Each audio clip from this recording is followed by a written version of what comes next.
Good evening, ladies and gentlemen. I'm Lieutenant Stephen Rogers. Welcome to Tonight in Canada. Well, folks, we have a lot to talk about. And boy, do we have a very, very special guest who I will introduce to you in a few moments. But I do have some very important announcements. Now, there will be no broadcast all next week. Monday night and Thursday night, it's Thanksgiving week, so we're going to take that week off. We'll be back on Thursday night with Tonight in Canada on December 1st. Now, we are putting an end to the Monday night broadcast because beginning January 5th, we're going to merge the Tonight in America and Tonight in Canada, and we're going to have a new program. We're going to launch it as This Week in North America. Since we have been working together for a little over a year, and the issues that are affecting the American people and Canadian people are all related to freedom and liberty, we decided we're going to merge the broadcast and we're going to bring everything together.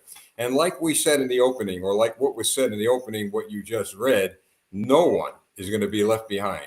No one at all, no matter who they are or where they're from, they will not be left behind. We're going to do our best here in the United States to work very, very hard in order to ensure that the people of Canada will certainly get the word out, not only here across America, but around the world, since this broadcast is now, and I really thank the Lord for this, is now globally. Now, real quick about our elections. I've gotten hundreds, if not over 1,000 messages and emails from people in Canada and other countries. If I could just give you a very brief summary of what happened here. Well, we know that the Senate is still in control of the Democrats, but that's okay. That's okay. We certainly wanted the Senate, but I'll tell you what, the power is now in the House of Representatives. The Republican Party, meaning the people, those of us who've worked so hard to take back our country are now going to see it come back to us because the United States House of Representatives is now in total control of the Republican Party. First order of business, at least some of the things you're going to see take place after January when the representatives of the party are sworn in. From what I understand, the Republican Party is going to overturn every single one of Joe Biden's executive orders, every single one of them. So that'll be overturned. And then what's going to be very, very important is beginning the criminal investigations of alleged criminal activity of Joe Biden, his son Hunter, the FBI, the Department of Justice, and politicians. And I've warned political people all over the country from coast to coast, you always get caught. You'll always get caught. No matter what you do, it takes enough time, you're going to get caught.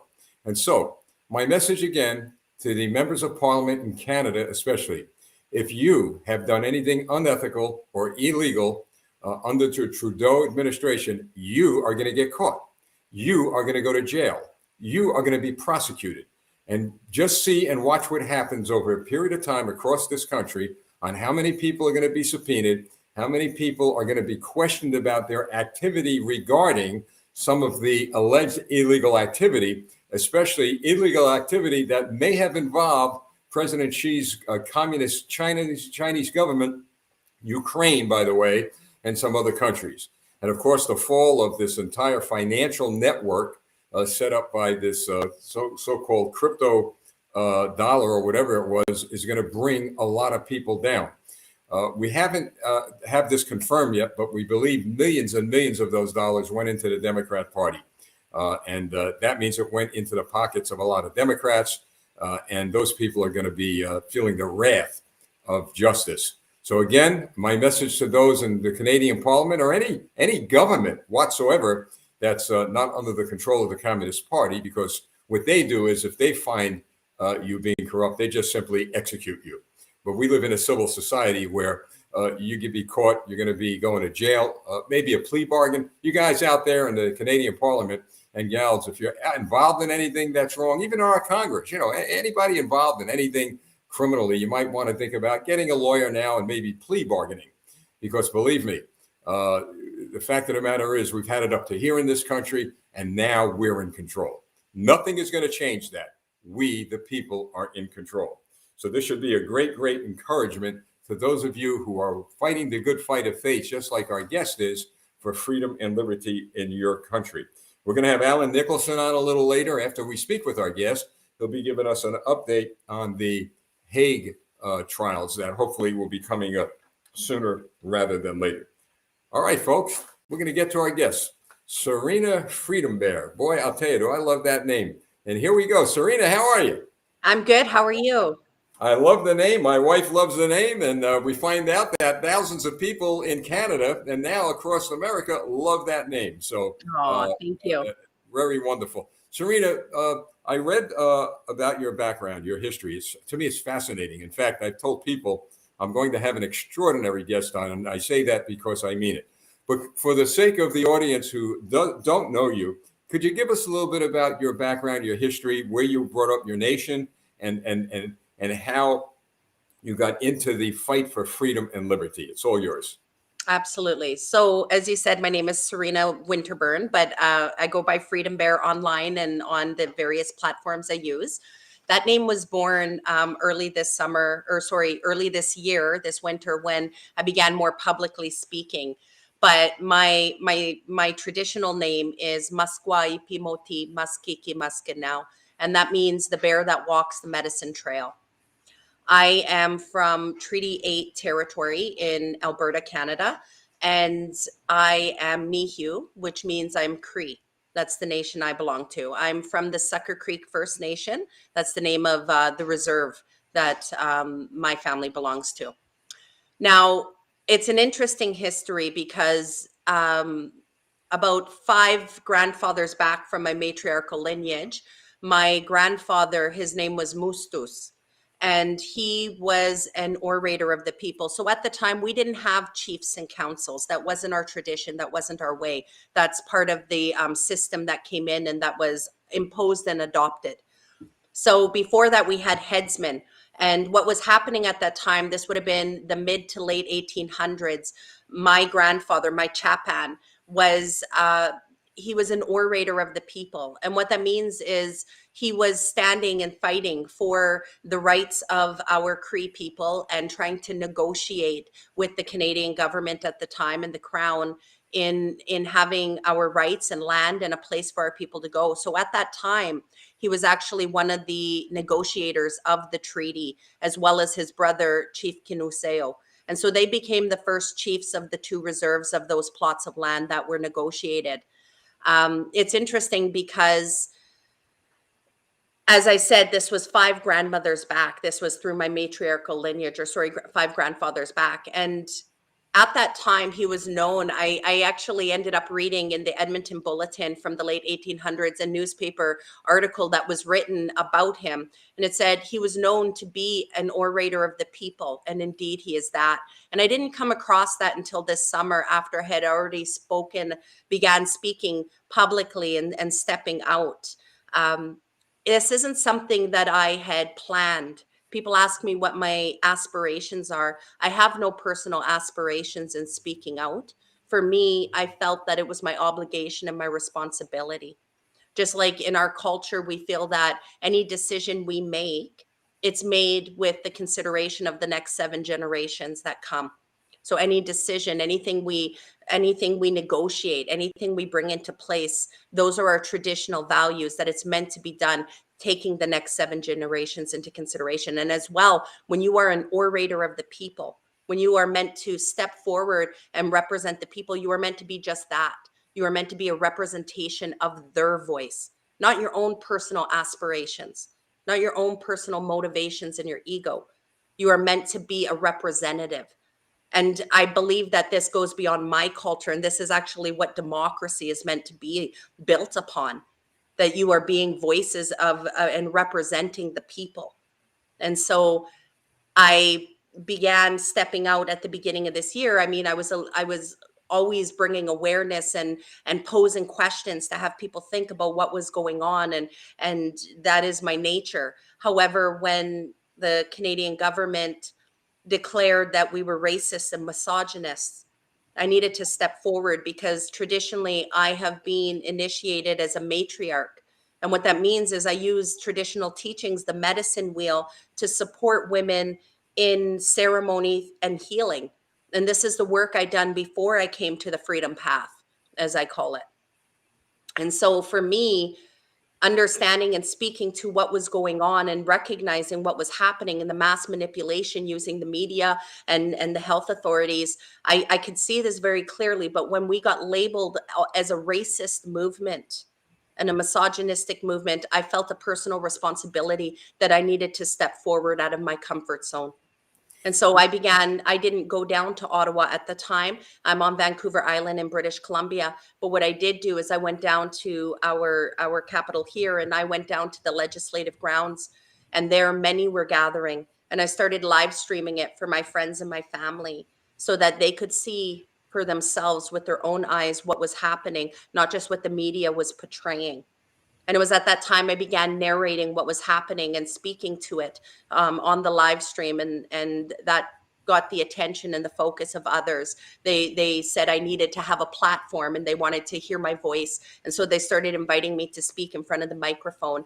And very passionately, I use my voice not just to represent my people, but all of our people, right? Like in my culture, we say we are all relations.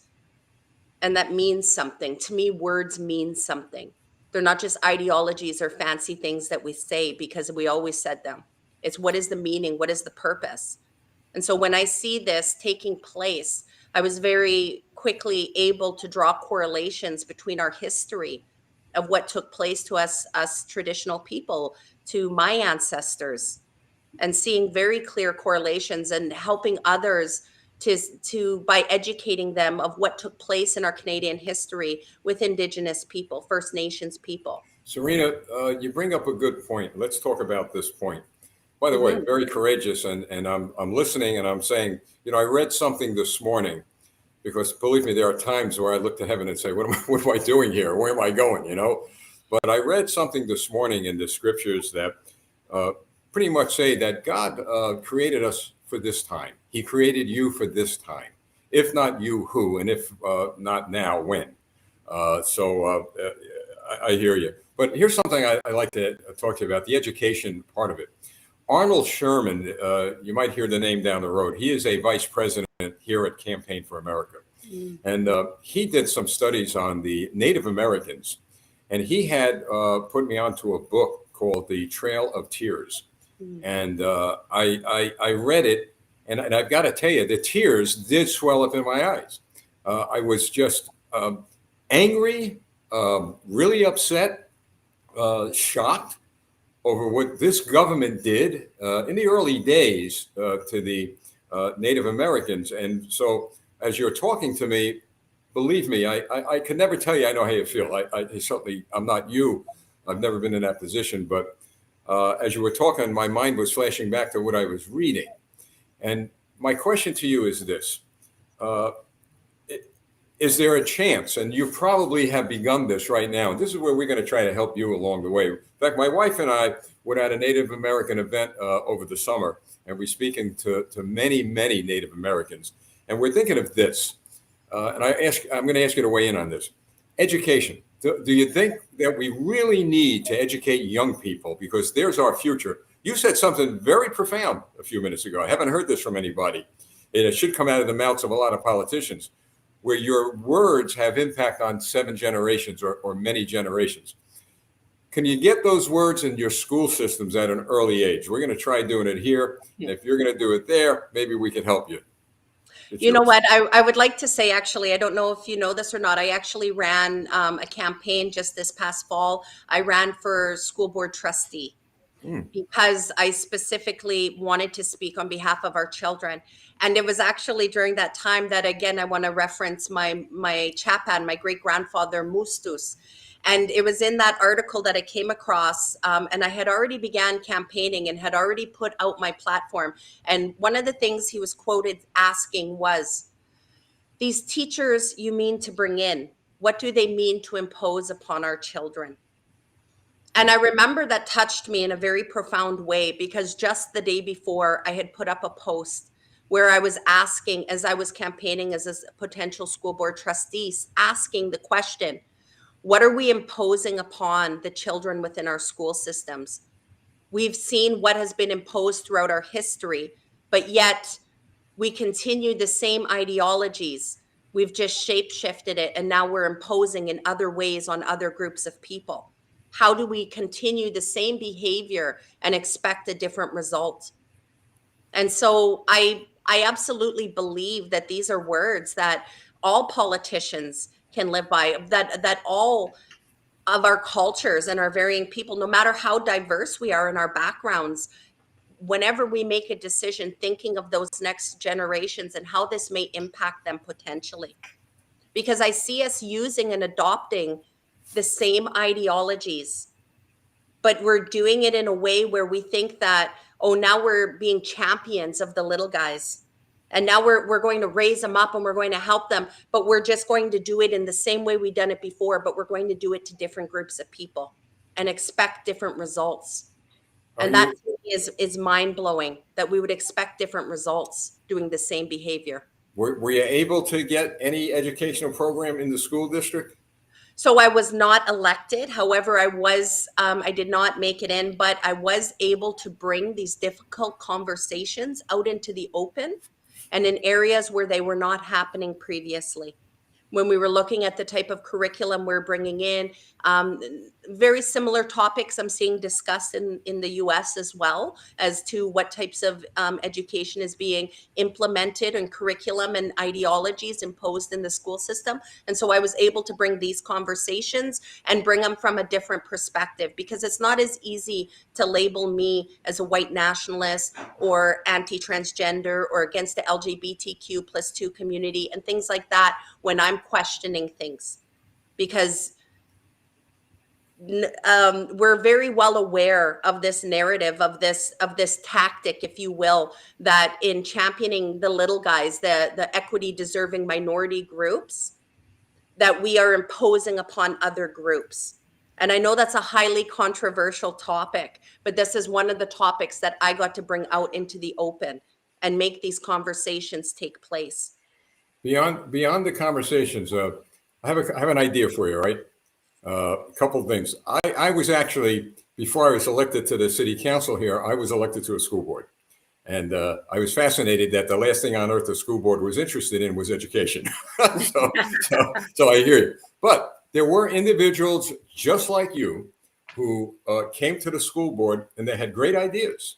But because they weren't part of the inner circle, they were on the outs like me. How I got elected, well, thank God, but it happened. But I had an idea, and the school board president at that time went along with this. I said, look, why don't we set up advisory boards?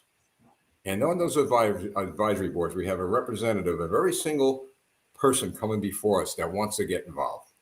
And let's give them an ear to listen and a voice. And he did. And I'll tell you, it worked out well, okay? But after I left, things change when people leave. But here's my idea for you. What if we did this, all right? I'm thinking about what can we do to help you, and of course to help our Native Americans to get the word out.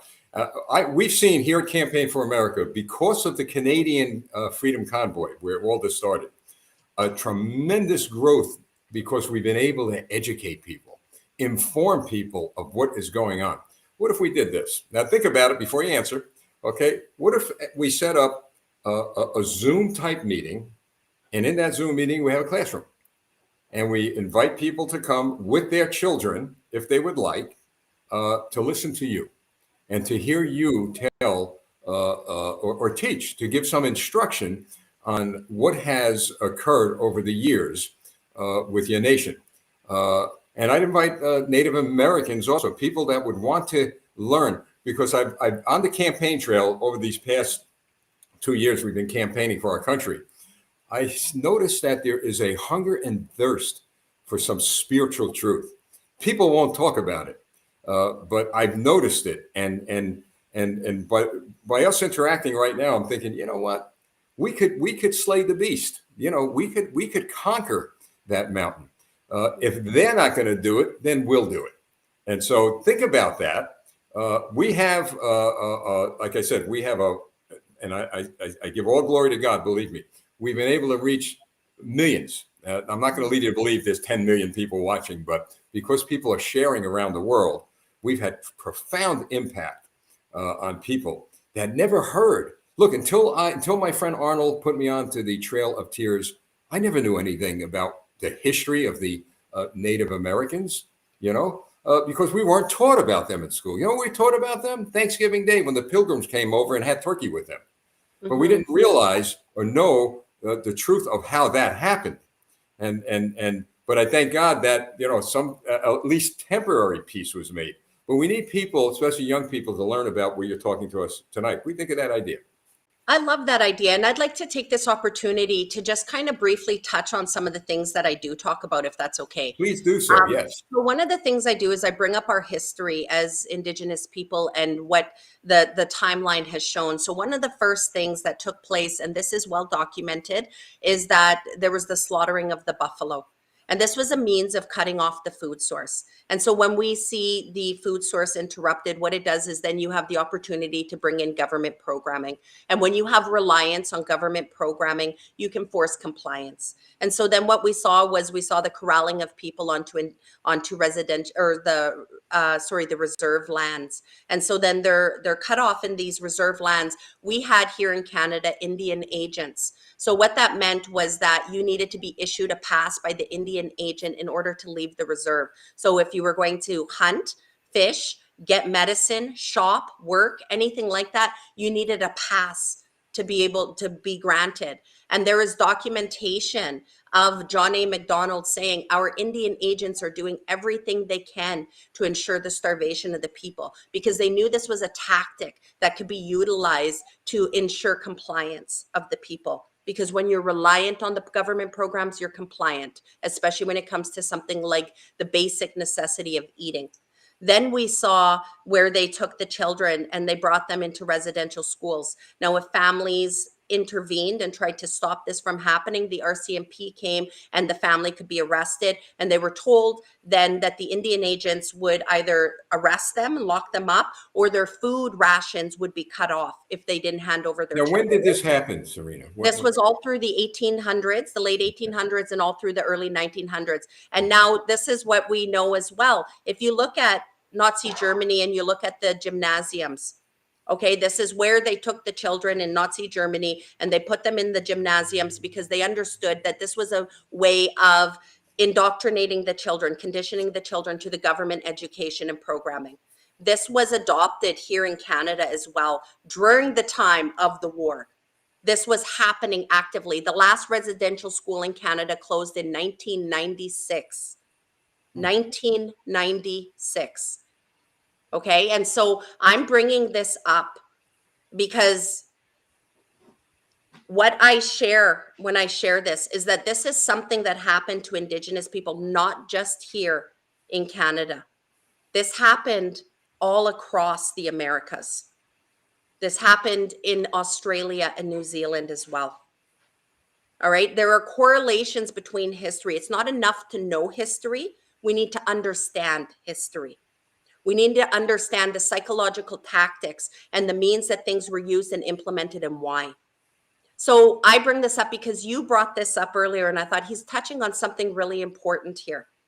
There is an opportunity here when we understand that what took place, there was divide that was purposely sown between the government, Indigenous people, and those who were immigrating here and colonizing the land. It was purposely sown. When you say that you cried when you read the book, Trail of Tears, yes. Trail of Tears, thank you.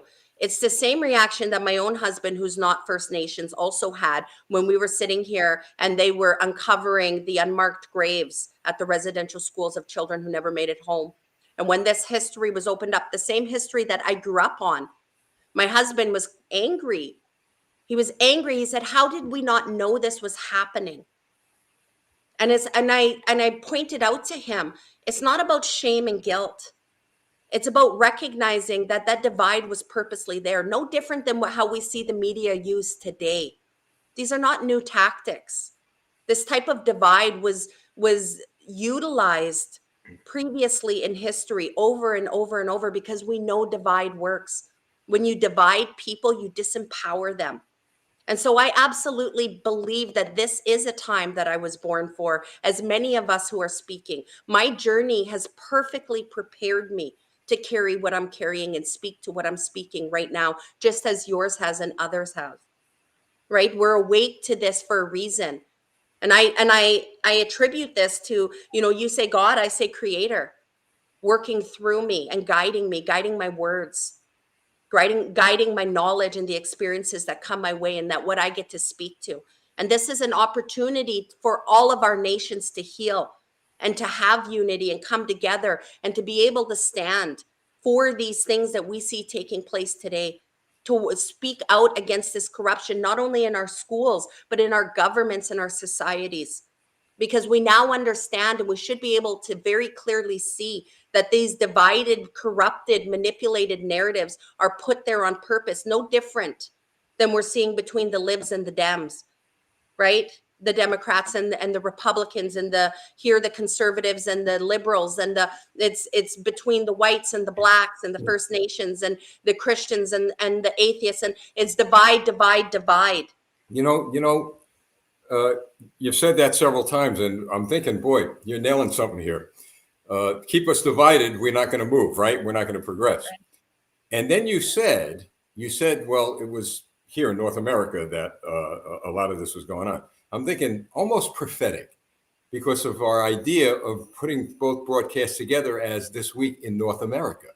And that will run a chill up and down the spine of those who are truly enemies of freedom and liberty, because now they got to worry about us uniting as one massive, massive nation, if you will. And I'm thinking, boy, I'll tell you, as you say, the Creator, God, somehow, some way I know is working through all of us. And the good thing about it is we're working within the framework of the law. We're doing things that certainly bug them to no end, because we're not doing things outside the law. They're the ones that are committing the criminal acts, in my view, outside the law. So here's what I'm going to do. I'm going to have Mr. Sherman get in touch with you. He is, I think, his passion, his compassion. For years, I know him. He's a terrific guy, and I believe that some of his relatives were in the Holocaust, that they were imprisoned. So he gets it. He understands it.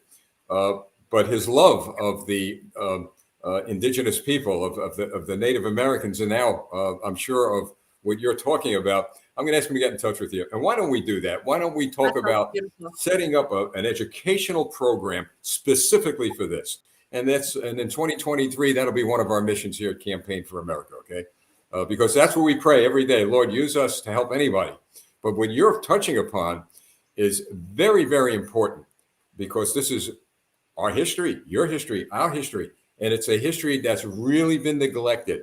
And which they say, Serena, there's a saying, I don't know if you heard it, if you don't learn from history, history's bound to repeat itself. Well, we need to start learning from history so it doesn't repeat itself. All right, so here you are now, you're in the 21st century. How did you get involved with the movement up there in Canada? I saw some videos that were very troubling, by the way, of how the police handled some of the indigenous people. I haven't seen them all, but I saw enough to tell me that there's a problem up there, not with the people, but with the behavior of the police. But we have a project that we're wrapping up called Project Maple Leaf. And a lot of what we've seen, by the way, as I shared with you earlier, we're fact-based.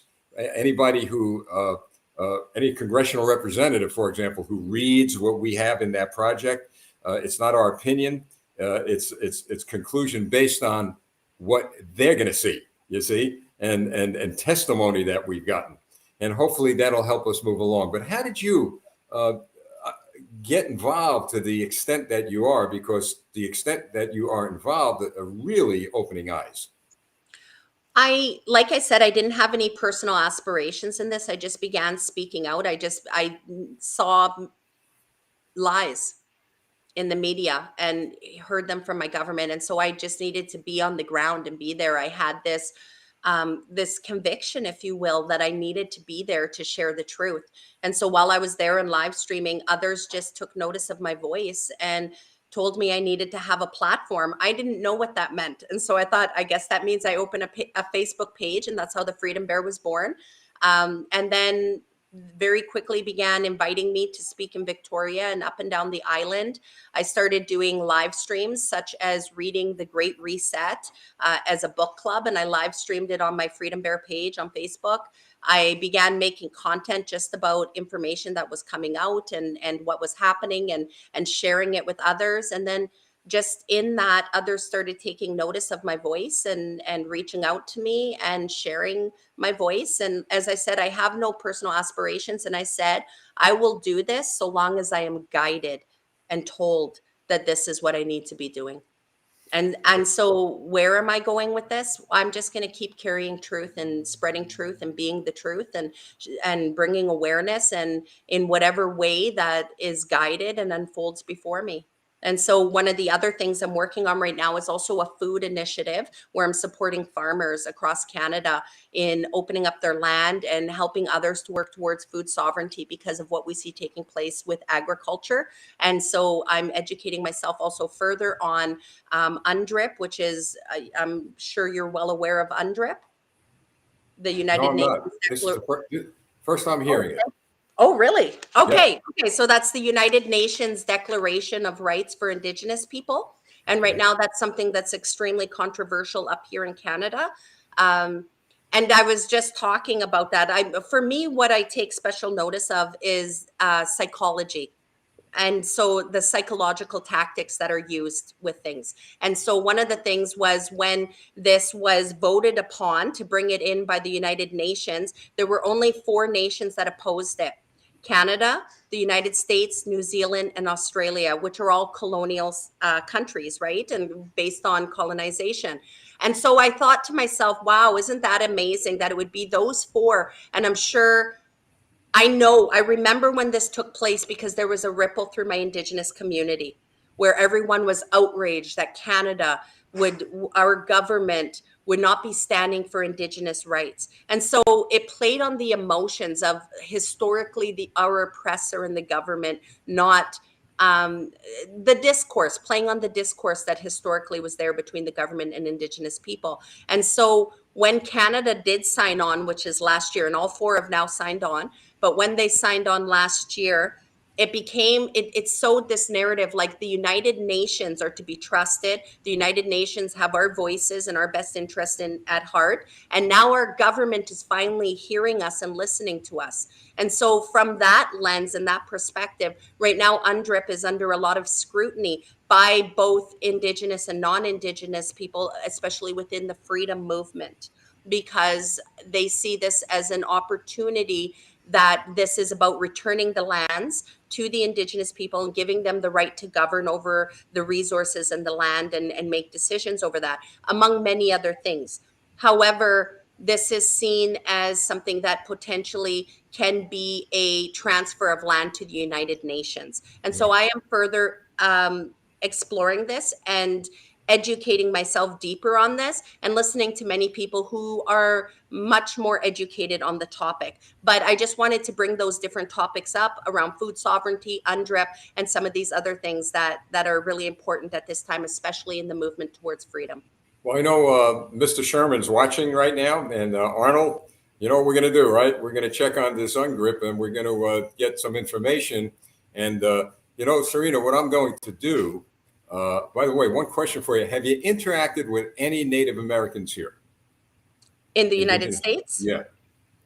I have not, except I get messages in my private inbox, and I have had some of the nations when I spoke about some of the things that were happening on the legislative grounds with ceremonies be setting up and the law lodge and various things like that from Manitoba to Ottawa. When I live streamed about that or shared about it, I did have Indigenous communities reach out to me they were offering prayer and ceremony and doing peace pipe ceremonies in prayer for our brothers and sisters up here who have been standing for freedom. If you can, all right. We've noticed something has been very effective over what we're doing. I do a lot of TV, and I learned that it's the soundbite that people remember. Okay, you could go through this. Oh, I'm sure you've done it. When you're speaking, they'll remember maybe 4 profound words that you said. Okay, but the one soundbite, if you will, that resonates with a lot of the political people here is it's happening there. It's happening to them. It's going to happen here, and it's going to happen to you. You used the word that I think was great because I use it all the time. I don't look at these things as just dark days. I look at them as opportunities. And we have an opportunity now And one of the opportunities I think we have is if you can do this, no rush, all right, because the holidays are coming, but get a summary of what has happened up there to the indigenous people with regard to your government and the UN. This is very important, whether it be taking of land and all that. See, this is evidence. This is solid, undeniable evidence that we can use. What I am going to do with that, and I know Arnold will certainly join me on this, whether he knows it or not, he will. He knows now. So He's been informed. yes, I'm planning to meet with our state government here in New Jersey, and I believe every state government has an office of Native American Affairs. Like I tell you, my wife and I did meet with a number of these individuals at an event they had. Great conversations, but I got the impression that they were either almost, well, this is the way it is. Nobody seems to care. We're doing the best we could. But I believe if someone from the outside, like us, all right, here, with at least some influence and some power, walk in and say, hey, look, here's what we're going to do. And of course, I always ask I'm always asked the question because this is politics, right? Well, what do you want from this? And when I tell them we don't want anything, we really don't. We pray and the good Lord provides, and that's it. And they're kind of stunned because that's an answer or question I get a lot. So it's like, well, yeah, but you slap somebody on the back, and then you got to get a slap on the back, and we don't work that way. So my point is this: we're going into these organizations and meeting with people without any agenda than the one that we go in to see them about.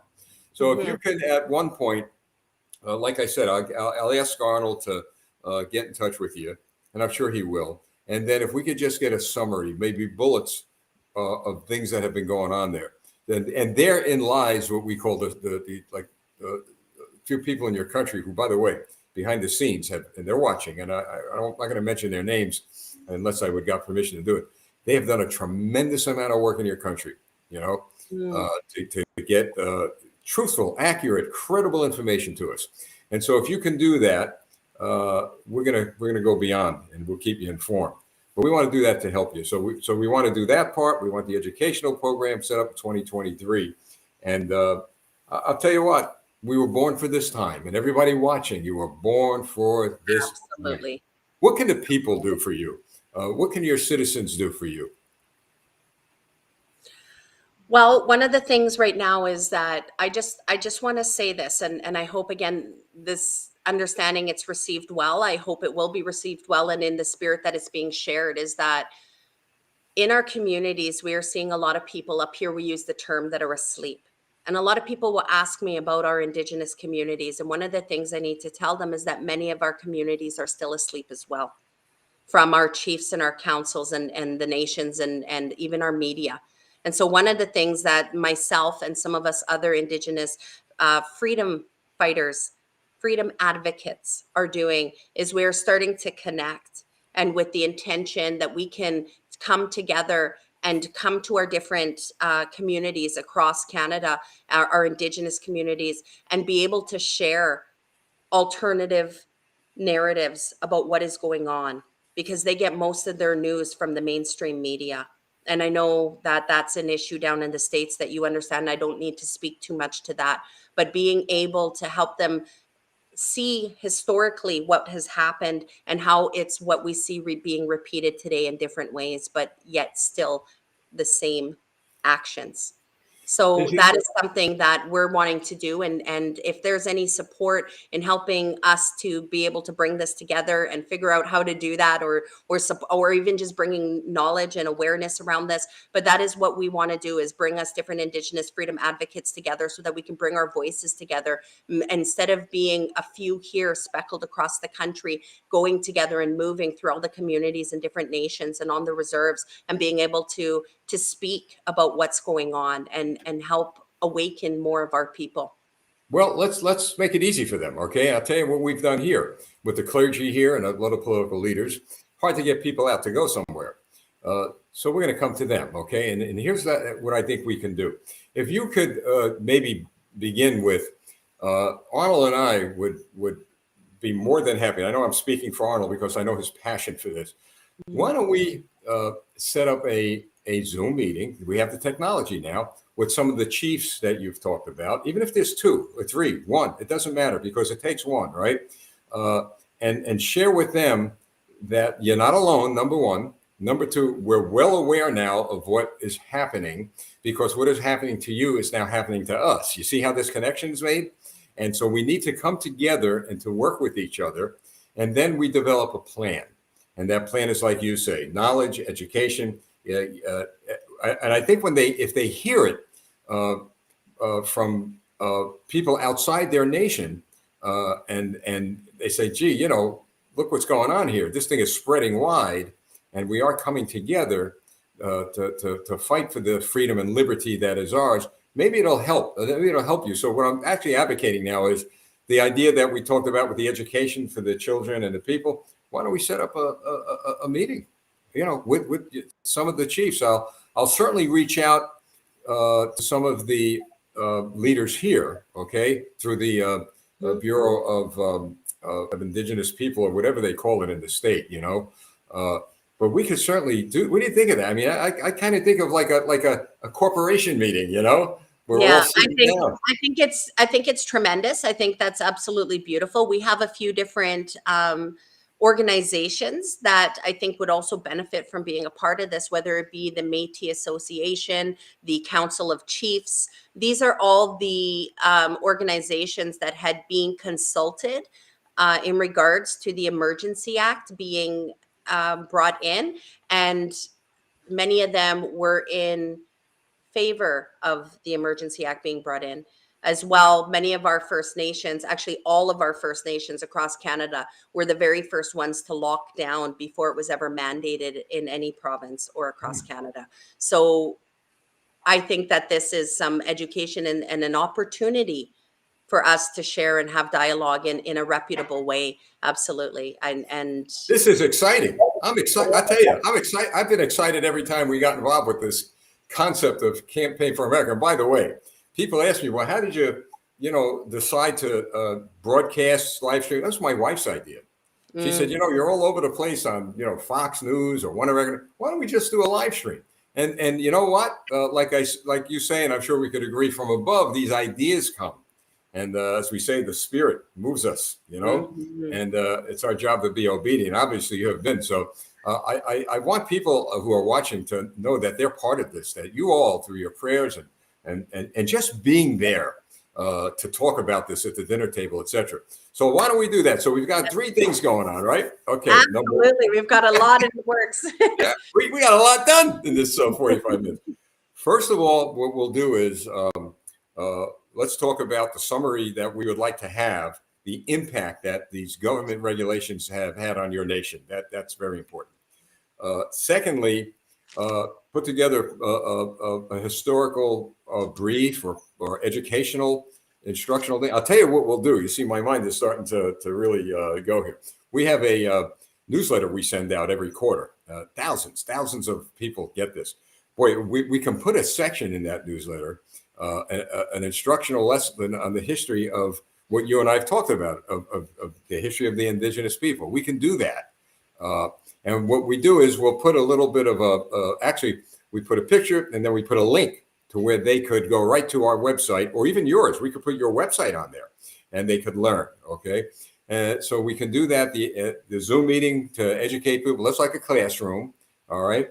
And then what we'll do is, which I'm really want to see, is a meeting with, as I would say, for lack of a better word, the corporate leaders, the chiefs, if you will, right? The leaders of some of these nations, and sit down and really have a heart-to-heart talk and let them know the gravity of the situation, but also, as you say, and I'm thankful to God you've said it over and over again, but also the opportunity that the good Lord has given us, so that 7 generations from now, as you say, are not going to be suffering the ills that we're suffering now.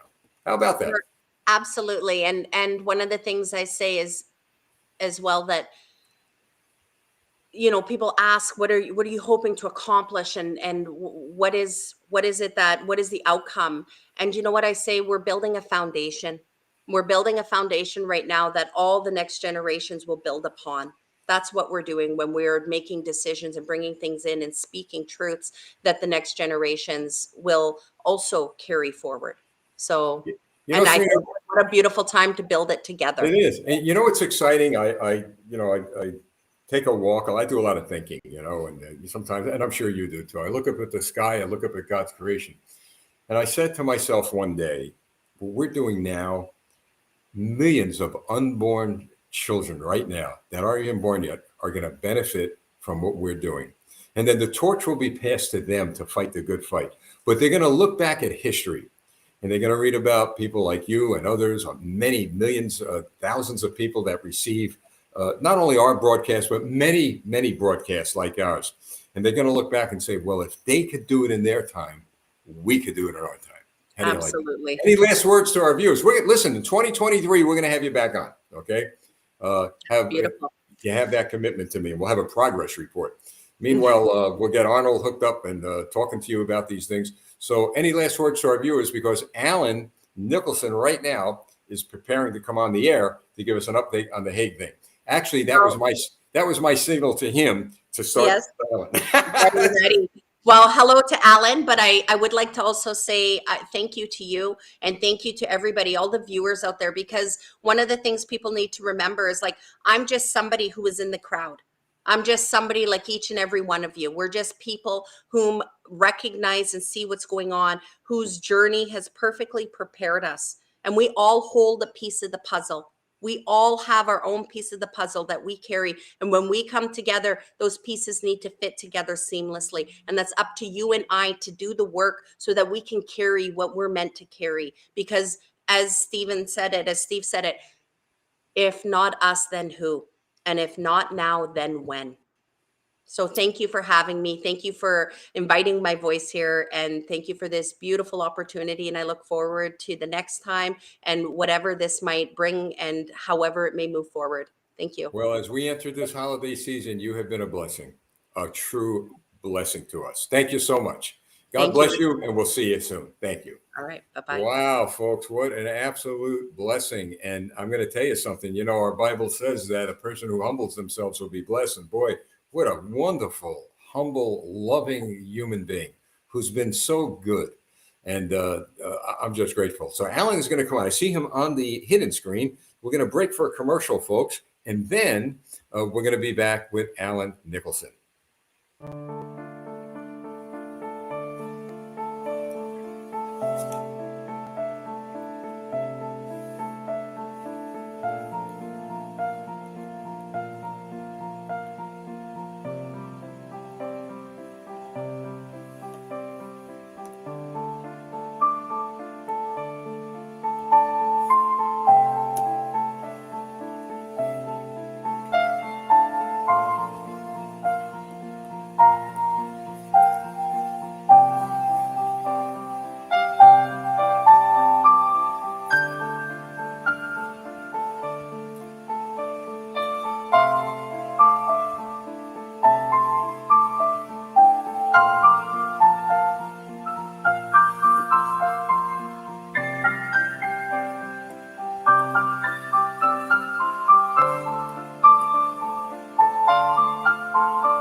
Well, Alan, wasn't this exciting? It was very exciting. Serena Freedombear is awesome. Oh boy, this is I'm really thanking God for her. All right, so Alan, many people have asked me for an update on the Hague situation.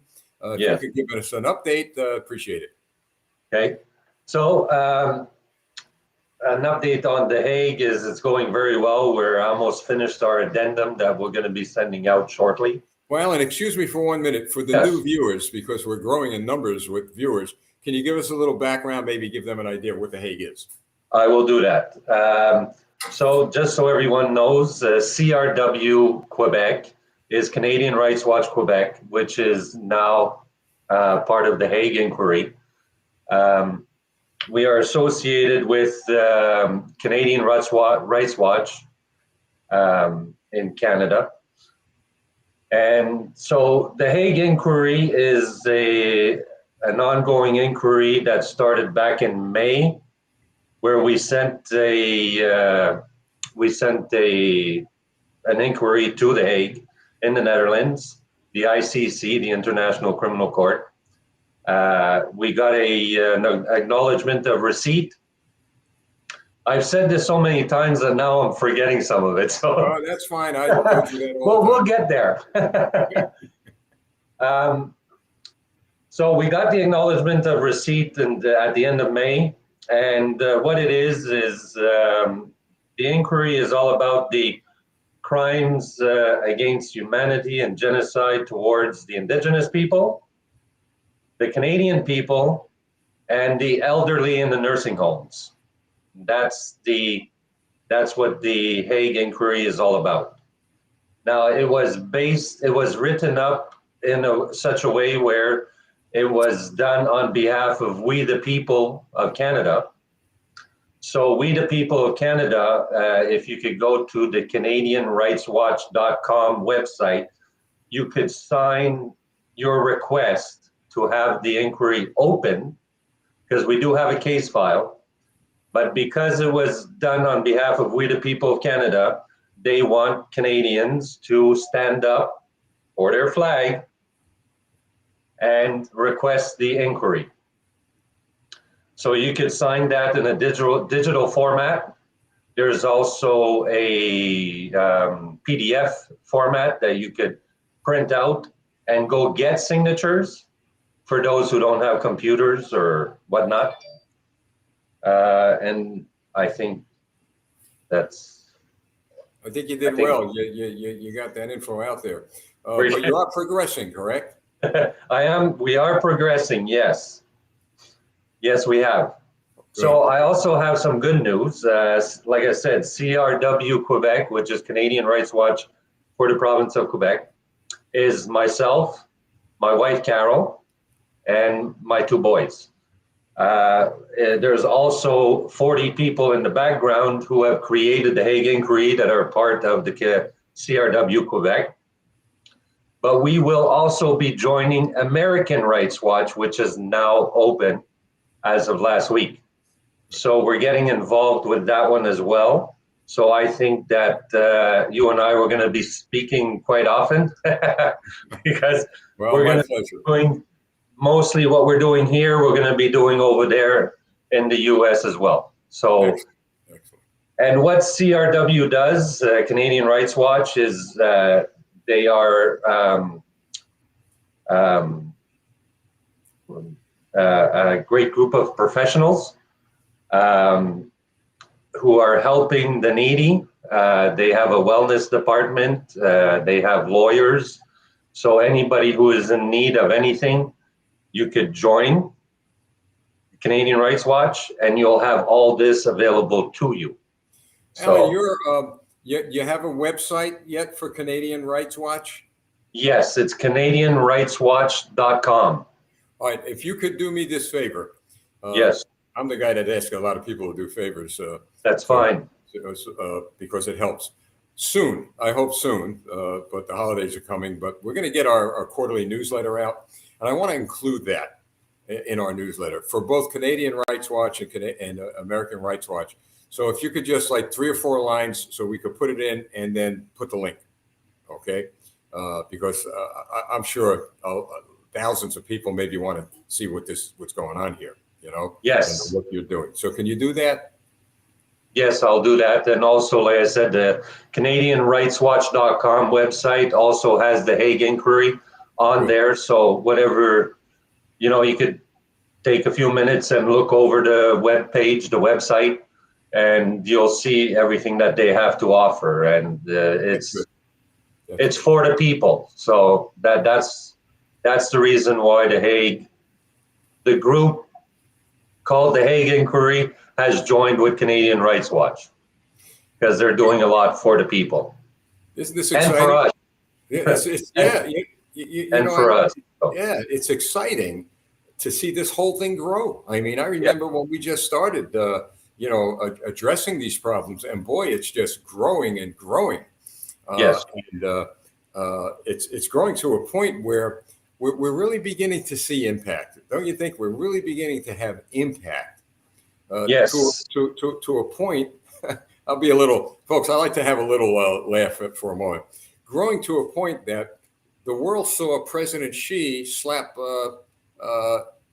your prime minister around verbally last week. Do you know about that? Where President Xi of Communist China on camera, I guess it was a hidden camera, open mic, pretty much dressed down Trudeau for having a big mouth. I saw that too. I was a bit disappointed that it didn't get physical, but that's okay. In the interest of a disclaimer, folks. well, but it goes to show you, folks, and believe me, Biden has been caught with hot mics too. It goes to show you, as I'm watching this, Alan, I'm thinking, well, President Xi, he knows who was in the area of him having a personal discussion with Trudeau. I mean, the communists know everybody, every inch of whatever. So where did the leak come from? Now my conclusion, not factual, all right, just for the fact checkers, but my conclusion is it either came from Trudeau himself with his big mouth or one of his aides, because it certainly didn't come from Communist China. No, exactly like you're saying. When I was watching it, it was as if it was all set up or pre-recorded. Yeah. Well, you're right. But it goes to show, like I said, they all get caught. Caught. Exactly. So the other thing I'd like to say is Canadian Rights Watch there's a lot happening in the background that we cannot discuss at this time. You know why? Yes. But there's a lot that's going to be happening with Canadian Rights Watch and the Indigenous people. We are partnering up with a few other people. And Serena, I will be reaching out to you because we are doing quite a bit that nobody knows about, but it's coming. It's coming full circle now. So it started off as a little bubble, and now it's just ready to burst open. So good work. Well, I salute you, your wife, your family, everyone involved with what you're doing with the Hague inquiry.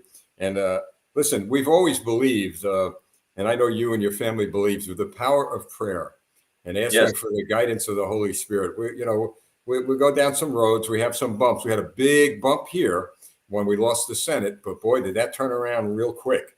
It took a week or a couple of weeks, but we got where we want to be. And I say the same thing with the Canadian people. You're going to get exactly where you want to be with your government, because sooner or later, and I've always said this, Alan, at the end of the day, they lose and we win. Yes. So that's it, my friend. So we're going to wrap it up. Any last words before you turn in tonight? Yes. If you could just go to my Facebook page, which is Alan Nicholson. I have the Canadian Rights Watch, inquiry pinned on my Facebook page. If you could share that as much as possible. We need as many signatures as we could get. And thank you, and God bless everyone. And I'm nobody special. I just found my calling 2 months ago, or a few months ago. Actually, we're November, so let's say 4 months. The first time I was on with you was actually back in September, so it's been a while. And my calling. So if I could do it, you're special in the eyes of God. Remember that. If I could do it, anybody could do it. Wow. Alan, thanks so much, buddy, and I'll be in touch, all right? And God bless you. God bless you. God bless yourself and everyone who's listening. Thank you.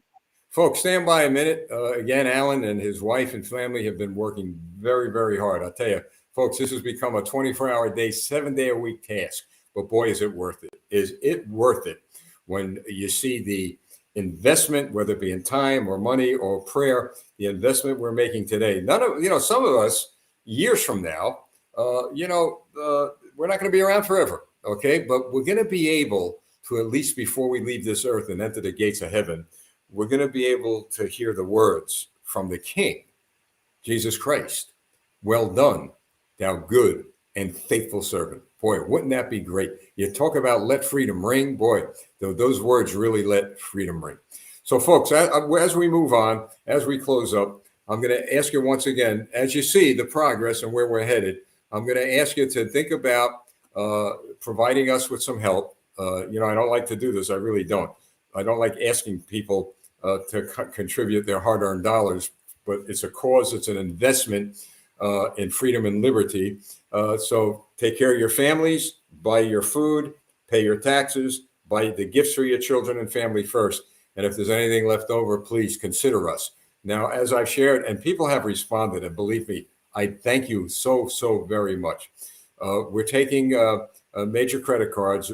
We've decided not to go through PayPal anymore because of what they've attempted to do, according to reports and some of the things that we've received from them, attempted to pretty much want to dictate what was going to be content within their rules. Well, we have content within certain rules, and those rules are the Constitution of the United States, Charter of Rights and Freedoms, and other documents in every country that promotes freedom of speech.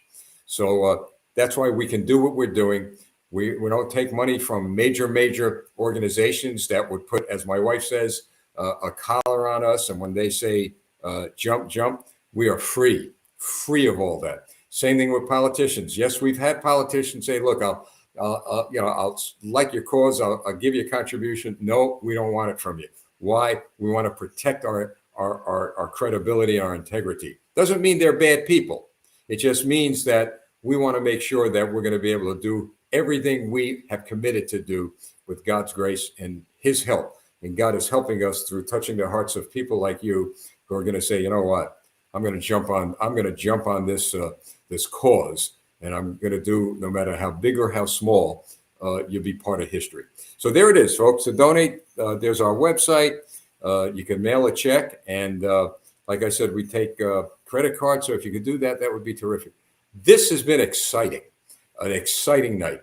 So I want to thank you all. Remember, all next week we won't be on, but I might pop in once in a while with some breaking news broadcast. And then we'll be back December 6th on Tonight in Canada. And then we're going to have a very short layover and get ready for our new broadcast, the launching of our new This Week in North America. Isn't that great? Pretty exciting.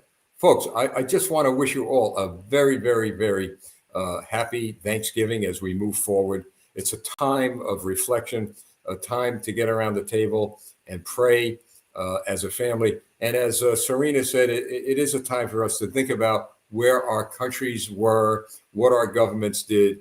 And thank God, my fifth grade teacher said, I always seem to be the eternal optimist. And I guess that's the way I was made. I look at it this way. We've learned from history. We're learning from history. And I'm thanking God that we're here today to change it. We can't change the past, but we could change the direction of the future. And that is a blessing from God. That's it, folks. Thanks for joining me tonight. We'll see you, right? We'll see you in about a week or so. And like I said, I'll be popping in from time to time. So God bless you. And believe me, at the end of the day, and it's been proven here, at the end of the day, they lose and we, the people, win. Thank you all. I'm Lieutenant Stephen Rogers.